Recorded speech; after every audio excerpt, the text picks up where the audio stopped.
There we go. All right, well, I figured I'd be a lot more nervous than I actually am.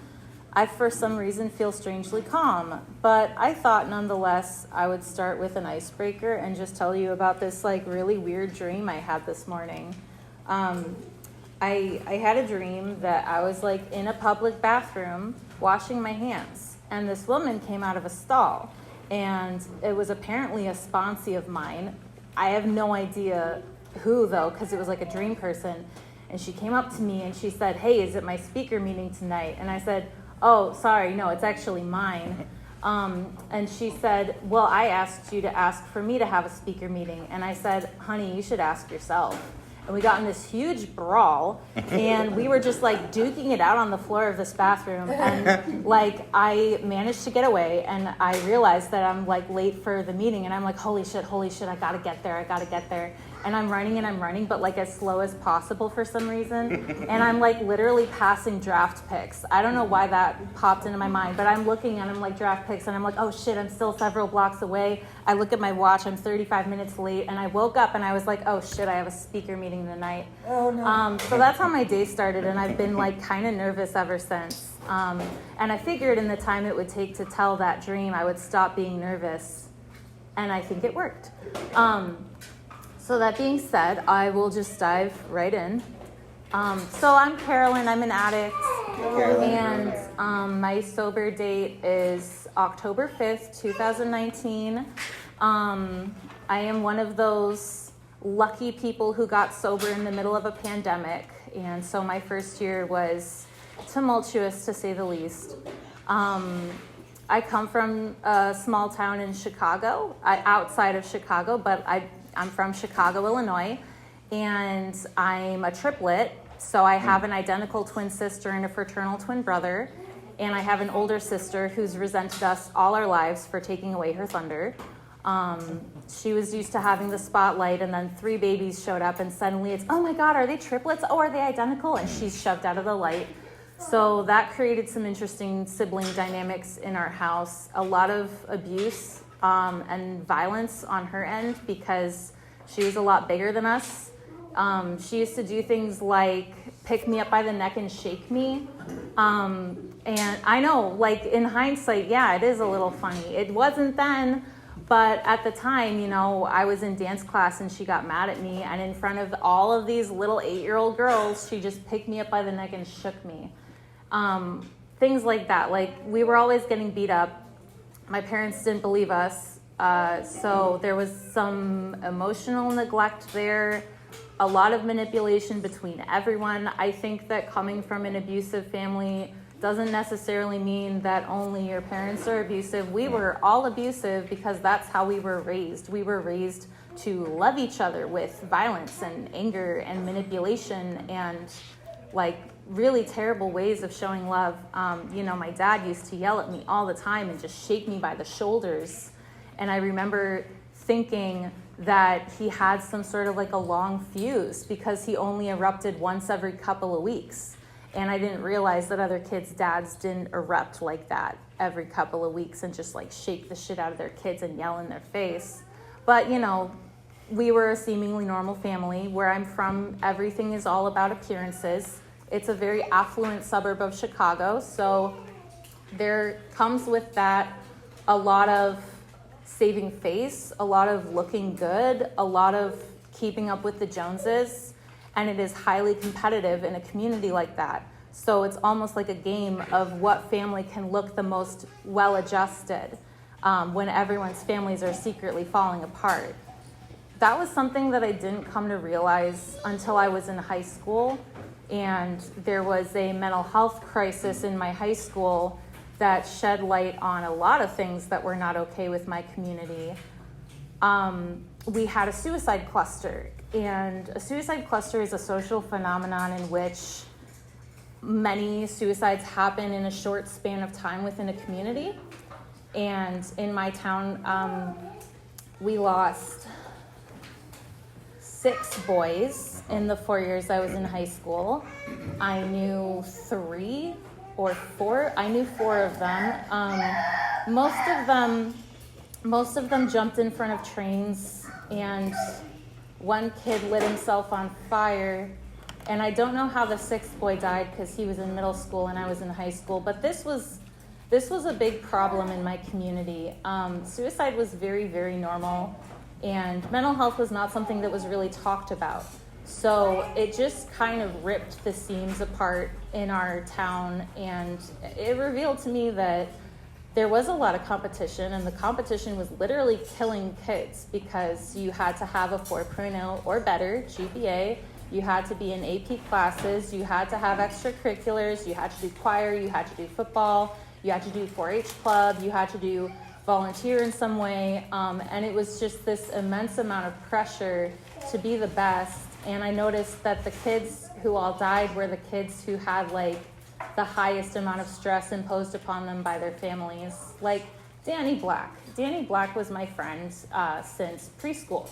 And he was actually born the day after me. So all my life I've been one day older than Danny Black. And I still believe that. Danny was one of the kids that jumped in front of a train. And it was like looking in a mirror, kind of, because this kid that I had known all my life, who I'd kind of trickled away from,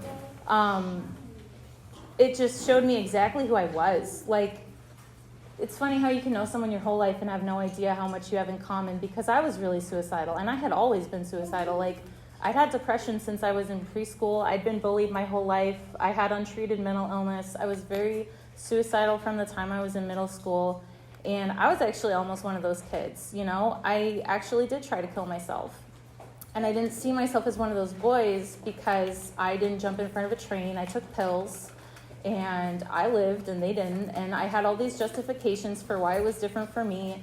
But at the end of the day, I was almost a Barrington kid, and that's where I'm from, Barrington. And yeah, it was something that took me years to actually like come to terms with, that I had nearly died and that I had blacked out and had to drink all this charcoal, which I do not recommend. Wake up in the ICU from a blackout surrounded by my family in a hospital I don't know how I got to, thinking, what the hell is going on? And I lived, and I was pissed. I was so fucking pissed. I didn't want to be alive. I also didn't want to die again after that. I didn't want to try to kill myself again because it was scary. And my friends were upset. My family was upset. I scared a lot of people. I didn't realize anyone actually cared. And I was like in this limbo between not wanting to be alive and not wanting to die. And that's when I started using, because up until then I'd been like a goody two-shoes, and I'd always been the sober kid who like put orange juice in her cups when she played beer pong at parties. You know, I was the kid that had like an alliance with my friend Connor, that we were like the sober buddies, and anytime I was at a party and there were drugs, I'd call him and he'd take me home. And that all went down the drain after my suicide attempt. Like, I just didn't care anymore. I recognized that I wanted to be numb. And I knew, like, from the beginning that I was self-medicating. And I thought that was a perfectly valid justification, because if you felt like me, you would too. And if you knew how I felt, like, you would let me. Like, if you understood how bad I felt, you would be okay with this, and you would let me self-medicate, because that's how badly I need this. Yeah. My performance in school really started to plummet really fast, and I fell into some shitty situations. I had my first abusive boyfriend, and that was very confusing, because as a teenager, no one tells you about abusive relationships, and people don't think teenagers are capable of abuse. So when I would tell my friends, like, hey, my boyfriend's really mean to me, they just didn't get it. And I just kind of struggled with that by myself. No one knew. I did manage to break up with him, but then he started stalking me, and he would find me at school and harass me, or he'd come to my house. So I just stopped going to school. And I wasn't honest with anyone about what was happening. Like, I didn't tell anyone even why I tried to kill myself. I didn't, like, even open up in therapy. I would sit in my sessions just silent, like, staring at the clock, because I didn't know what to say. I couldn't open up. Anyway, it reached a point where I was sneaking out of my house every night to get high, and not going to school at all, to the point where they said, yeah, we can't do anything about you. You've missed so many classes, we have to expel you. And I thought that was my freedom because I hated school. But then I got put in my first treatment center. My first treatment center was a teenage treatment center. They have this thing like called the troubled teen industry. It's just like a very bad word for adolescent treatment centers. They have a reputation for being very abusive. They tend to be things like wilderness programs, boarding schools, residential treatment centers, which are just kind of like holding cells for kids. And for me, I went to a boarding school. It was an all-girls boarding school, and I was put in school for my drug and alcohol addiction. And the one really, really fortunate thing that came out of that is that I got to be exposed to the program, and I went to Alcoholics Anonymous meetings at the Bill Wilson House, actually. It's in Vermont. It's actually like part museum, part bed and breakfast, part meeting hall. And actually right across the street is Bill Wilson's grave, and people come from all over the world to stay at the Bill Wilson House and put their coin on his grave. Wow. So that's fucking awesome. That was my first meeting, and I didn't know what the fuck it was about. I didn't care. I didn't know who this guy was. I really didn't care. I just liked that they had free popcorn in the back and there was a dog. Yeah, that was why I went, but it kept me coming back, and I would sit in the back on the couches with the other girls from my school, and week after week I would move closer and closer and closer to the front until I was in the front row every single meeting, sharing every single meeting, just feeling like this was the best. Like I got more out of that than I got out of therapy. That was the highlight of my week every Monday, getting to go off campus to go to a meeting at the Bill Wilson House. Like, what an introduction to recovery, right? That was something that stayed with me for a long time. I went to another treatment after that, which isn't really all that worth talking about other than it was abusive. It was the stereotypical troubled teen industry abusive dynamic. I got treated like shit. And I ultimately left that treatment center in worse condition than when I came in. So nothing really changed. I had like a glimmer of opportunity in getting better at my first treatment center, and the second one just kind of unraveled all of that. So when I left treatment after a year, I was sober, and that's kind of all I really had going for me. I moved to Oak Harbor because my mom had relocated to Oak Harbor when she married a man from Washington, and I was living with her. I was going to meetings. I was finally starting to feel okay, get up on my feet, and like 2 months after I moved to Oak Harbor, we got the news that she had cancer.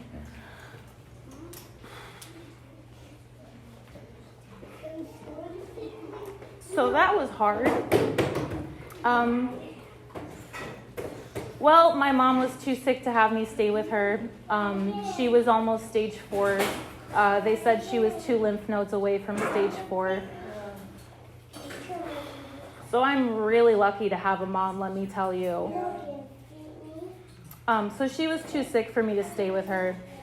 I still had a lot of needs, and she was in bed. She was miserable. Like, I couldn't even be there for it. They wouldn't even let me see her. So I moved back to Chicago, and I was sober, and I had that going for me. But I didn't really have anything else going for me. I knew that if I started talking to my old friends again, I would relapse really quick. So I started hanging out with the one friend that I knew would be sober, my best friend, Nick, and I was wrong. Like, in the year that I had been in treatment, he had gotten into drugs, and I didn't know that. So my safe space, like that safety net of a friend that I thought would keep me sober, was not. The good news is his girlfriend was sober, and she and I started going to meetings together. She invited me to a YPA convention. YPA is Young People in AA, and it's a completely different 12-step fellowship. It's just one of the many. I went to this conference with her, and it was like one of the craziest weekends of my life. I met a lot of people. I didn't know anyone there. We were just supposed to have a hotel room for the 2 of us, and it turned into this pack of like a dozen people all sleeping on the floor and in the bathtub. And instead of shotgunning beer, they were shotgunning Monster. Yeah, they were like, no, you have to do it in the bathtub. That's where we shotgun. Yeah. And I just was like, fuck yeah, let's party sober. That's a thing. I made friends with a couple of guys, and I don't know. It happened so fast. I was there. It was such a wild weekend. I stayed up for 3 days straight. I was like on the verge of hallucinating. Like I was not in my right mind. And these two guys sort of maybe did like a little bit of a rapey thing. And that was not cool, but I didn't really understand at the time that I'd been sexually assaulted. And so I stayed friends with these guys. And from then on, when I went to meetings, it was with these two guys. And, you know, I was so desperate to have friends, especially sober friends. I would do anything to have a friend. And they treated me like crap. They would come down on me really, really hard for anything they didn't like about the way I worked my program. They would do this thing they called the cunt punch face slap, where they would punch me in the crotch, and when I double over, they'd slap me across the face. And so this was something that we would do outside of meetings, like just joking around. Like they would do it, for instance, when I didn't burn my fourth step, because they said, hey, when you're done with your fifth step, you're supposed to like burn your fourth step. And I said, well, my sponsor actually wants me to hold on to my fourth step to use with the sponsee and the cunt punch face slap. So things like that. They were not good friends. And meanwhile, my friend Nick, who's dating this girl Sarah that I'm going to meetings with, is using, but he's my best friend. I've known him since I was 5. Who do you think I wanted to hang out with at that time? So I went and hung out with my friend who didn't hit me, and I picked relapsing with a friend that I trusted over going to meetings with kids that were beating me up. I really wish that I hadn't let that run me out of the rooms. I let that run me out of the rooms. And, you know, just for a moment, I want to say that there's absolutely nothing that can run you out of the rooms. There's no reason to let anything run you out of the rooms. I have been in so many situations in sobriety. I've had a stalker in sobriety. Literally, I would duck out of meetings to get away from him. But you know what? Like, I can go to any meeting I want to today because I earned my seat here, and I'm never going to let a man run me out of a meeting again. Or a woman.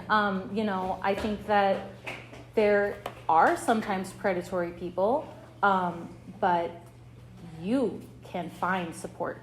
Sponsor other trusted people like It is never okay to push someone out of the rooms for any reason. It says in our traditions that we welcome everyone. So I let them run me out of the rooms. And I know today that no one can run me out of the rooms again because I've refused to let that happen. So yeah, I earned my seat, and I'm going to stay in my seat. So anyway, I relapsed, right? And, you know, I met this guy in my relapse who was a drug dealer, and I was very, very, very interested in him. And I was like a little baby. I was like 19, and I had never really seen just how bad addiction can be. So I start dating this guy, and he seems great because he has this really cool job at the college, and he's a student, and he lives with his family. And within like a month of dating him, he lost that job. He got fired. He dropped out of college, got kicked out by his family, and then he wound up squatting in an abandoned factory on the south side of Chicago. And of course, I'm chilling there all the time with him, thinking, oh my God, this is great. He's giving me weed for free. This rocks. Like, I did not see a problem there. And I was still kind of in this delusional little la-la land where drugs are fun, drugs are great, there are no consequences. It wasn't until another sexual assault that I saw just how bad it can get. He raped me on Thanksgiving, and when he was done, he assaulted his family with a knife because they had taken his pipe and he wanted it back. And obviously that's how you get your pipe back. So they called the cops and they took him away. He went to rehab. It was a whole thing. And that was kind of the first time I thought to myself, maybe he's an addict. But I wasn't an addict. No, I was not. I was definitely not an addict. I was someone who pulled geographicals. So to get out of that situation, I just moved. I applied to a college in Wyoming, and I got in, and I moved to Wyoming, and that was my solution.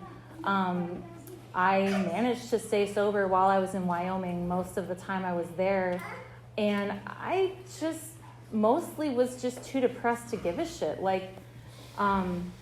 It wasn't the biggest priority at the time because I hadn't really gone too far into my using career yet, and I had other issues going on. Like I said, I had mental health problems, and my mental health problems started to really come out in Wyoming.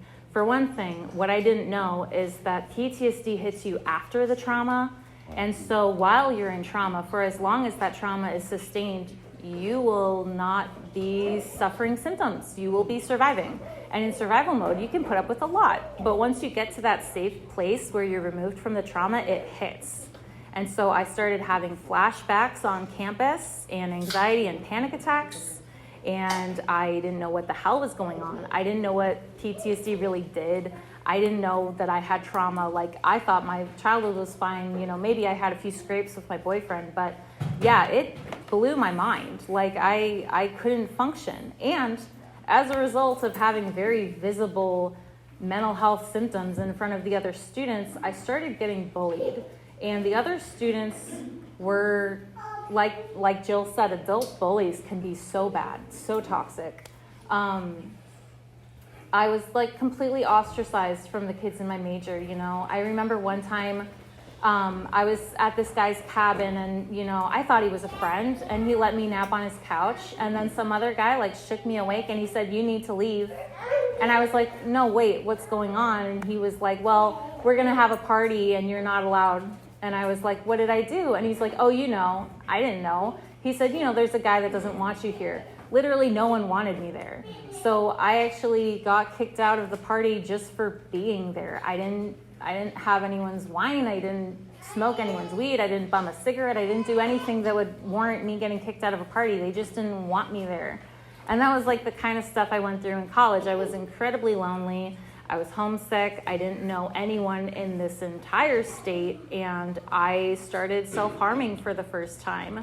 And that was a really low place for me because I swore I'd never do that. That's been a really, really, really hard addiction to kick, actually. Let me tell you, that's something that I've struggled with my entire time in sobriety, too. But that's later on in the story. So it reached a point where one day I was just looking out over this beautiful landscape in Wyoming, this amazingly beautiful canyon that I lived in with all this beautiful orange sandstone and clouds for days, thinking, this is the most beautiful place in the world I have ever been, and I could not be more depressed. If I can't even appreciate how beautiful Wyoming is, what am I doing here? So I dropped out, and I moved back to Oak Harbor, and I don't know, my mom was using painkillers for her cancer, and I loved that, so I was stealing her drugs.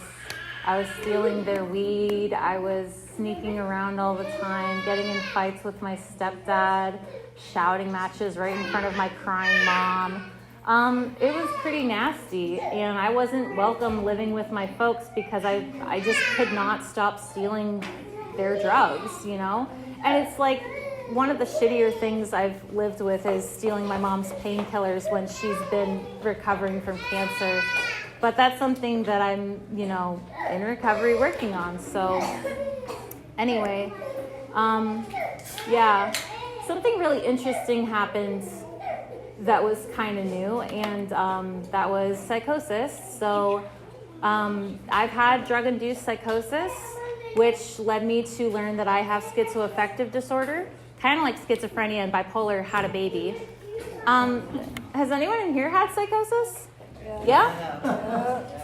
My people. It is very scary. It is the scariest experience of my life. It is the worst thing that has ever happened to me. The worst.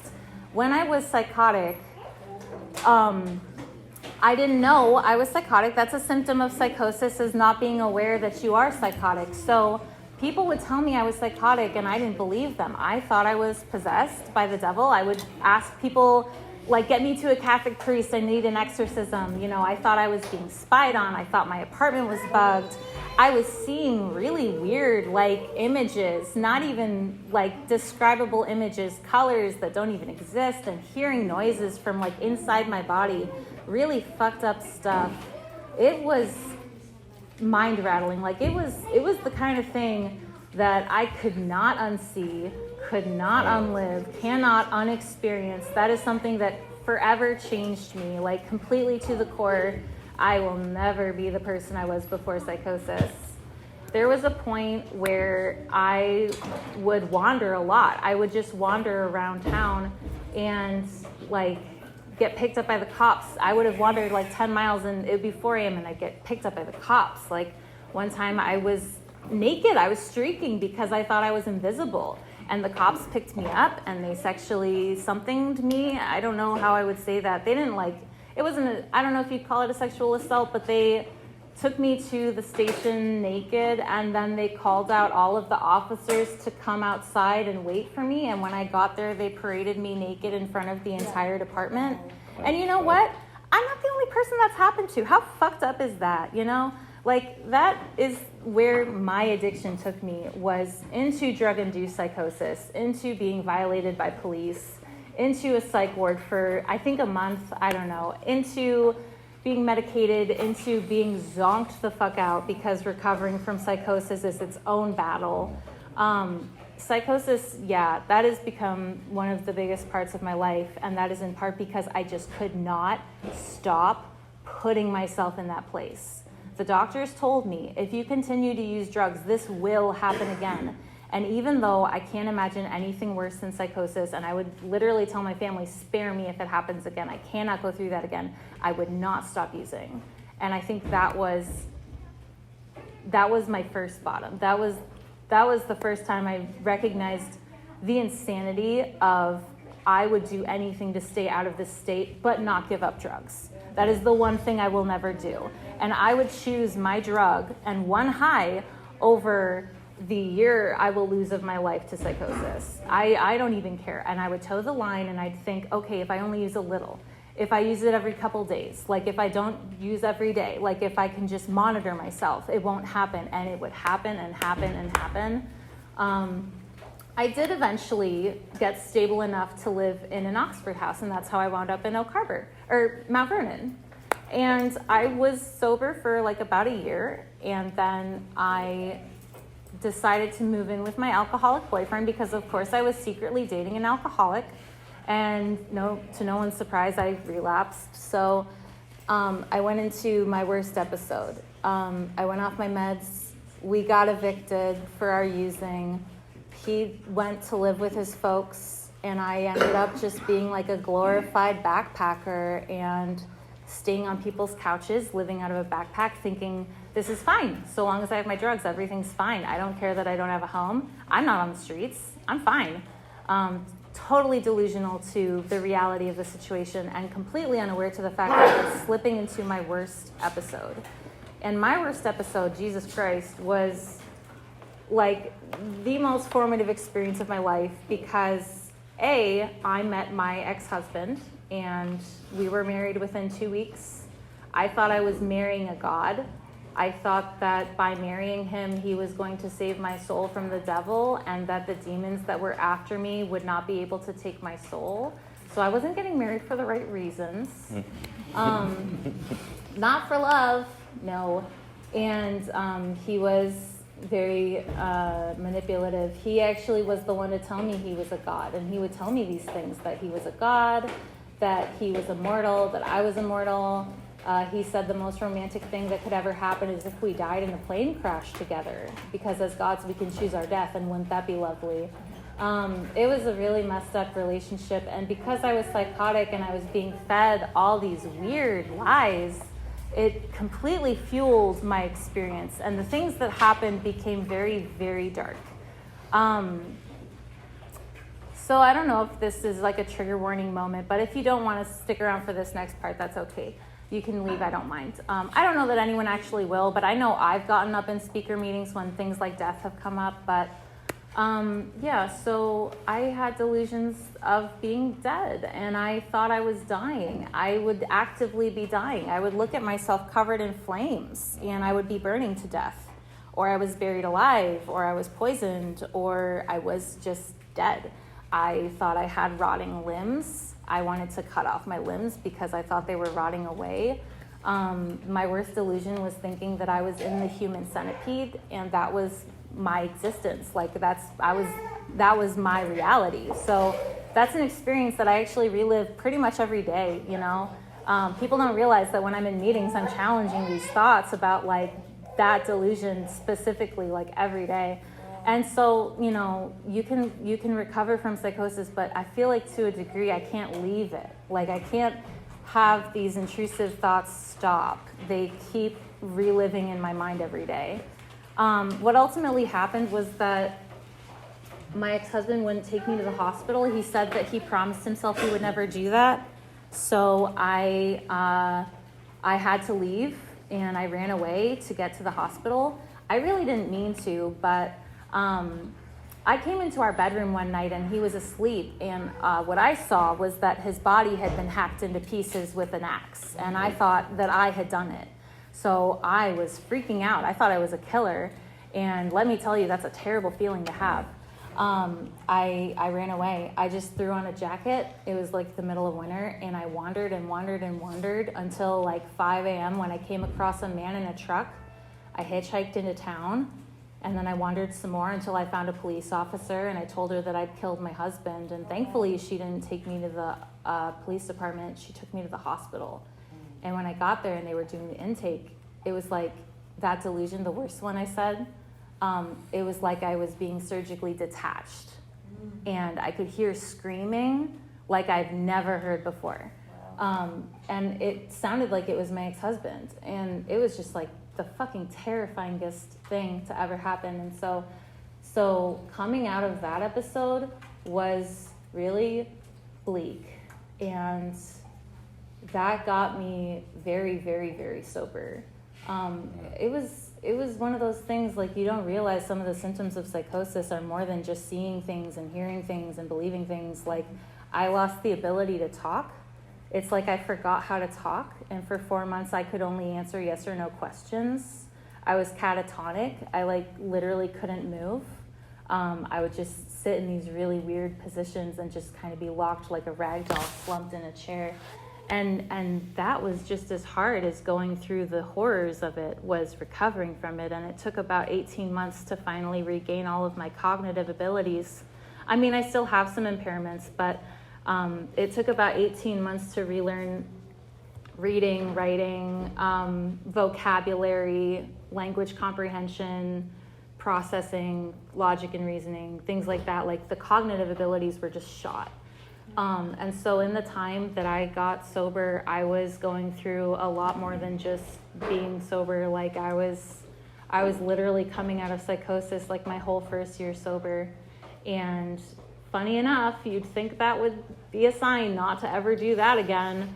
And of course, what did I do? I got high again, and I kept it under wraps. Actually, I kept going to meetings, and I let everyone believe that I have had over a year.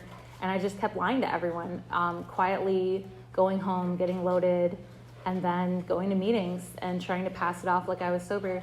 I actually met this really cool guy who's not here tonight. Hello, John. Yay, John. So let me tell you, John seriously saved my life. Like, when I met John, I wasn't interested in dating, and John kind of wormed his way into my life. So John's my fiance, and we met when I had 11 months actually sober, and he wanted to get in my pants, and I didn't like that, and I made sure to shoot him down very firmly. But he just kept sticking around, In his words, he listened to his higher power, who told him, just be a friend. And so when he recognized that I was not going to take his advances, he dropped that and just became my friend. And we became pretty good friends. And we would walk everywhere because he was living in a tent, and I don't drive. I have narcolepsy.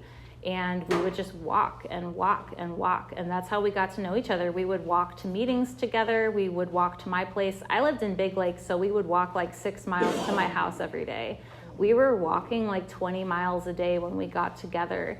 And somewhere along the lines, it just kind of turned into a relationship. So I started dating John, but I was lying the whole time. I had actually relapsed between when I met him and when we started dating, and I just let him think like everyone else that I was sober. But, you know, I couldn't lie to myself forever. I can't lie about this either. Being around John made me want to be honest. I don't think I would have gotten sober if I hadn't met John. Like, I would keep going in and out of psychosis. I'd probably be psychotic right now if I hadn't met John. Like, for some fucking reason, like, I could not lie to him. I could lie to anyone else on the world, but I could not lie to John. So I got sober. I got honest. It was really heartbreaking to tell him that I had relapsed, but I started, you know, I changed my clean date. I started going back to meetings with honesty, and I applied myself in a different way than I ever had before. I actually, for once, really, really wanted this because I thought I had a close save, and I was like, shit, I can't do this to myself anymore. It's like I'm done with this game. And I did something I had never done. I did the steps. I didn't ever want to do the steps. I always thought that was optional because they say it's a suggestion. But I got a sponsor, and I started working the steps. And I started going to 3 meetings a day, every day. And I was walking 6 miles into town, go to 3 meetings, walk home. Like, it was the whole day was just walking and going to meetings. And things were kind of going okay, but within my first month, my friend Judy died. And Jesus, that really hit me. Judy was like a mother to me. And, you know, I had never grieved sober, and let alone in my first month sober. It was like, oh my God, you've got to be kidding me. Like, you're taking this woman out of my life right when I need her and right when I get sober. And it's hard enough being sober, let alone 14 days sober and going to a funeral for a friend. It was devastating to me. And it set the precedent for the rest of my recovery because Judy is one of 9 people that I've lost in 4 years. So every year that I've been sober, I've lost at least one loved one. And, you know, geez, that first year, that was just the first pin down, right? Like, all the other bowling pins came crashing after it. I did go psychotic, so that was great. I thought that by monitoring my use and only using every couple of days, I wouldn't go psychotic. And then I thought by getting sober, I would cut that out, but it was too late, and I went psychotic. I was actually going to meetings like totally psychotic, and no one knew because I still had enough awareness that I knew that I was hearing voices, and I knew that I was hearing like doorbells and cars and stuff. I just battled and battled until I gave in and went to the hospital. I went to the hospital right before Christmas, and I got out of the hospital, and I was like, okay, my friend died.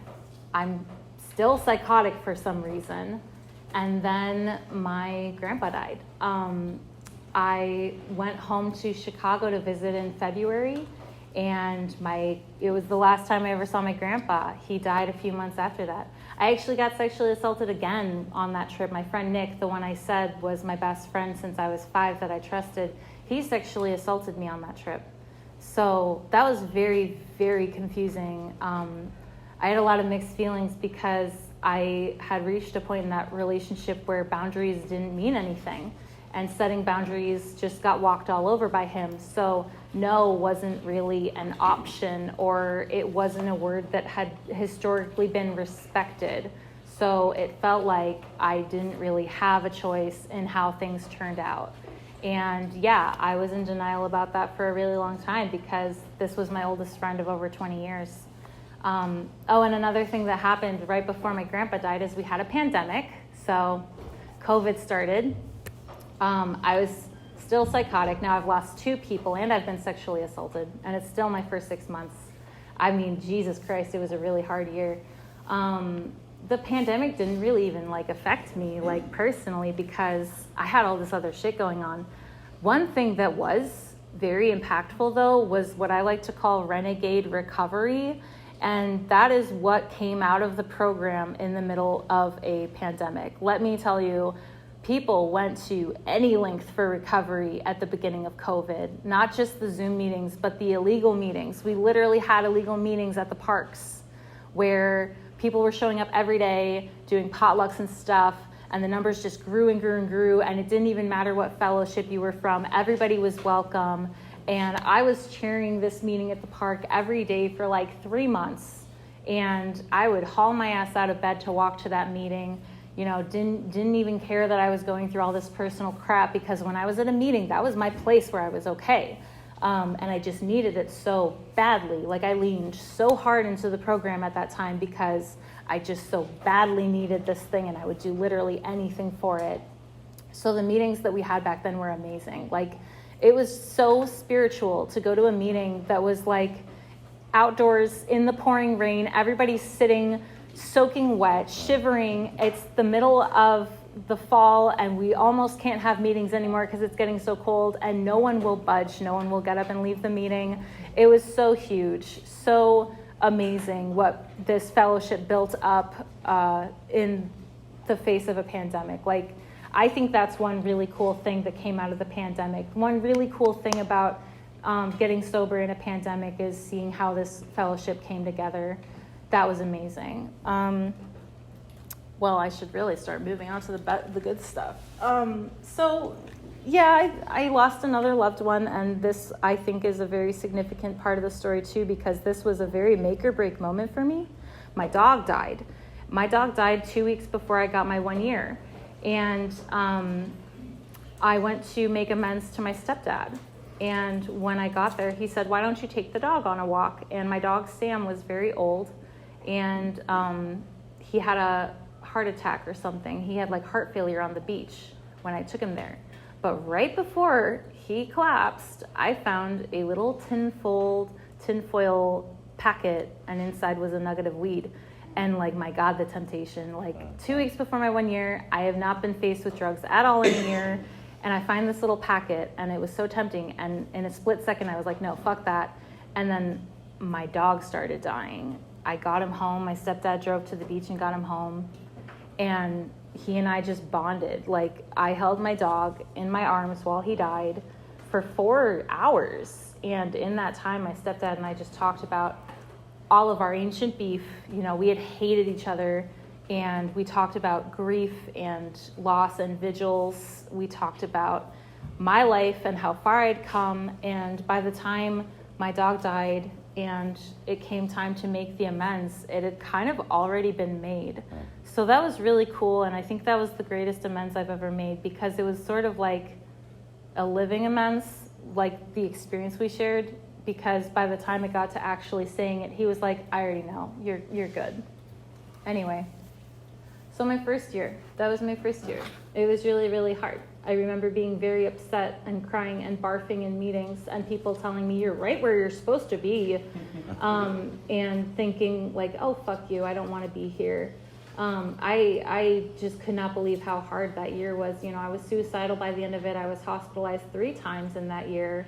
I stayed psychotic most of that year, and I just felt like, you know, do you know that story about the woman who ran the triathlon, and she got like 100 feet from the finish line, and then her body completely gave out, and she literally dragged herself to the finish line and crapped her pants on camera?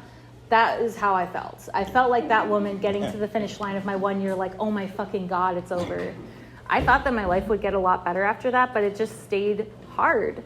And I think that's where the tools really came in, because I realized in my second year, that wasn't just like a 1 year thing. This is a problem. This is a me problem. This is something that's going to take a lot more work. And so, I struggled a lot in meetings. I was leaving meetings a lot because I'd have anxiety attacks in meetings. And a few people here have seen me flip out in meetings. Like, I would just get these random rage episodes, and I would lose it in meetings and just scream and yell, and people would be like, "Oh my God, we've got to take you to the hospital." And I'd be like, no, this is fine. And like, I literally would bruise my fists repeatedly from all the times I was bashing tables and walls. And so in a few meetings, I like completely lost my shit and went Hulk.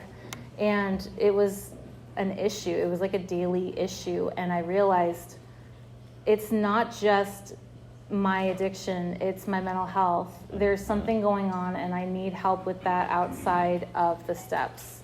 And I figured out I have borderline personality disorder. So it was a very eye-opening experience to learn about, and my recovery changed a lot from then forward, because I realized that recovery wasn't just going to meetings and doing the steps and like fellowshipping and going to events. It was at home. It was the things I did at home. It wasn't just in the book, it was in my daily practices of my life.